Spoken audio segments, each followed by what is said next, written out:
Bonjour, bonjour, ici Dominique Labelle, physiothérapeute chez Accès Physio, en compagnie de mon super associé Stéphane Fournier, physiothérapeute. Enchanté, enchanté. On voulait vous démontrer dans cette capsule les glissements articulaires au niveau gléno-huméral, au niveau de l'épaule. Donc c'est au niveau de l'articulation ici, entre l'omoplate, la scapula et la tête humérale, juste ici. Pour commencer, c'est bien important de se rappeler de bien respecter la douleur chez les patients. Un conseil qu'on donne fréquemment aux physiothérapeutes, aux nouveaux physiothérapeutes, c'est de respecter le 2-3 sur 10, de ne pas aller trop dans la douleur.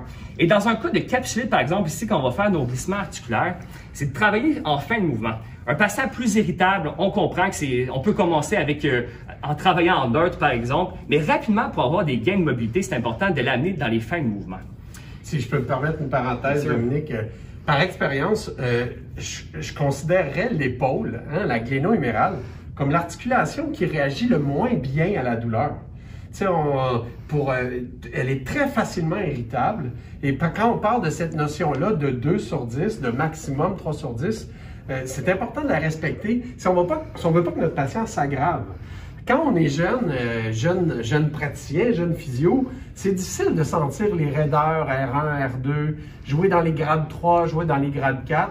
Alors, je trouve que de se donner un objectif de communiquer avec le patient, le respect du 2 sur 10, en fin de mouvement permise, va donner les meilleurs résultats.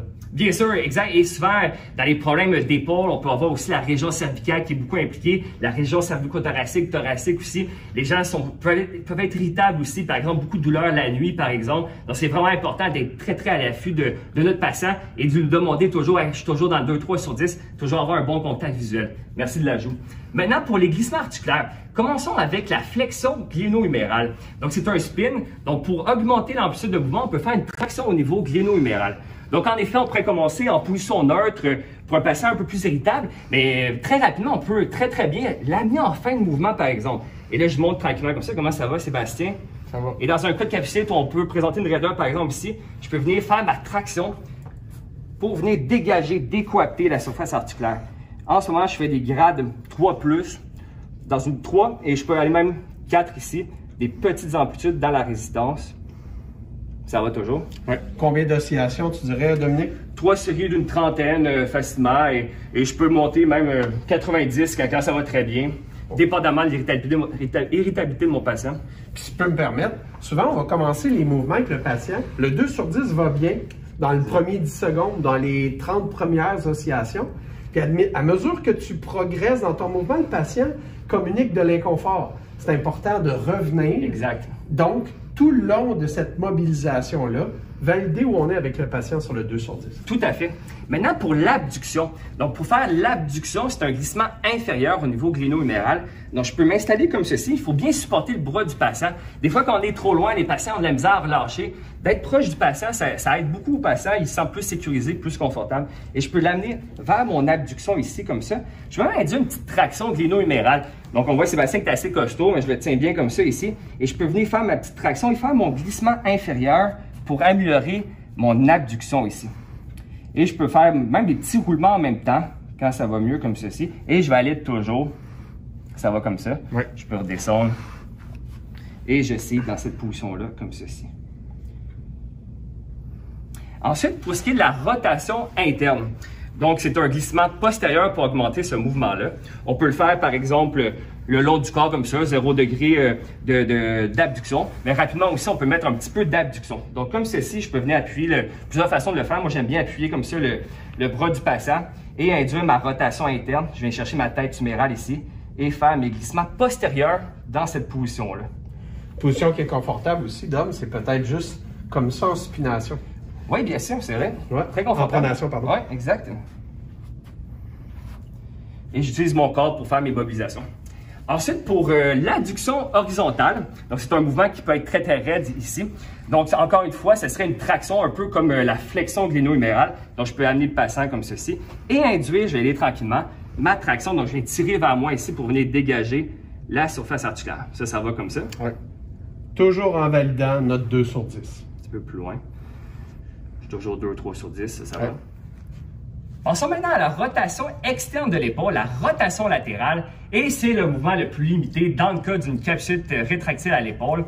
On se rappelle le patron capsulaire au niveau gléno-huméral, un manque de rotation externe, suivi par un manque d'abduction, suivi par un manque de rotation interne. Donc, je vous montre maintenant les glissements pour améliorer la rotation externe à l'épaule. Donc, je peux m'installer ici. Je viens supporter. Souvent, la rotation externe est tellement limitée, le patient ne se rend vraiment pas ici. Quelques degrés de rotation externe. Et je peux venir stabiliser comme ceci. On reste proche du patient. Le coude du patient est appuyé sur moi comme ça. J'ai un bon contrôle. Et je peux venir prendre ma tête humérale ici et faire mes glissements antérieurs dans cette position-là. Ça va, Sébastien, comme ça? Oui.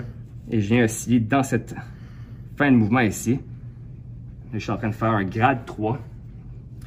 Et on peut même varier aussi les angles d'abduction. On peut travailler la rotation externe un peu plus proche avec moins d'abduction et des patients qui sont capables de s'y rendre, de rajouter un petit peu plus d'abduction dans ma rotation externe. Il existe d'autres façons de le faire. Par exemple, on peut le faire aussi sur le ventre et faire nos glissements antérieurs, donc de pousser vers le sol, vers la table. Ça va toujours, Sébastien, comme ça? Oui. Est-ce que je peux me permettre un commentaire peut-être, Dominique? Il y a eu toute une controverse dans la littérature. Est-ce qu'on fait un glissement antérieur ou postérieur avec la rotation, pour gagner notre rotation externe? Alors, ce qu'on peut comprendre, en tout cas à travers les années, à avoir vu tous ces modes-là passer, souvent, on reprochait au syndrome d'abutement gléno-huméral d'avoir une tête humérale trop antérieure. D'avoir une tête humérale qui est trop antérieure, d'où faire un glissement postérieur avec la rotation externe. Mais selon moi, dans le cas pur d'une capsulite à l'épaule, c'est vraiment la capsule antérieure qu'on veut travailler, donc un glissement antérieur pour gagner notre rotation externe.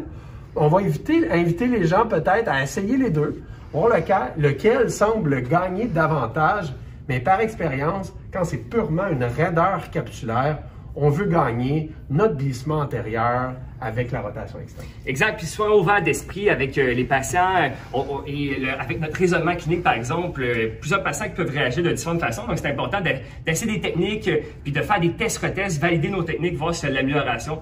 Si on veut travailler aussi la capsule postérieure, il existe différentes façons. On vous a montré en adduction comme ça, horizontale. On peut aussi induire, par exemple, des glissements postérieurs. Donc, c'est du cas par cas, selon l'histoire du patient, comment c'est apparu, par exemple. Il existe des patients aussi qui peuvent présenter une instabilité et avoir beaucoup de tension musculaire. Ça a l'air d'être des raideurs capsulaires, mais ça peut être par exemple vraiment beaucoup de tension musculaire, des spasmes, des réactions de protection. Donc, c'est d'autres traitements, par exemple, dans notre diagnostic différentiel. Donc, du cas par cas.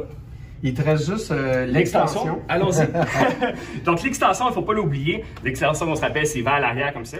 Donc, pour l'extension au niveau gléno-huméraire, c'est comme la flexion. Donc, on peut faire une traction, c'est un spin. Donc, je peux venir comme ceci. J'ai demandé à Sébastien de venir un petit peu plus vers moi en bout de table et je peux ramener le bras un petit peu en extension si ça va comme ça. Et je peux induire ma traction dans ce mouvement-là, comme ceci. Ça va? Oui. Toujours dans le 2-3 sur 10.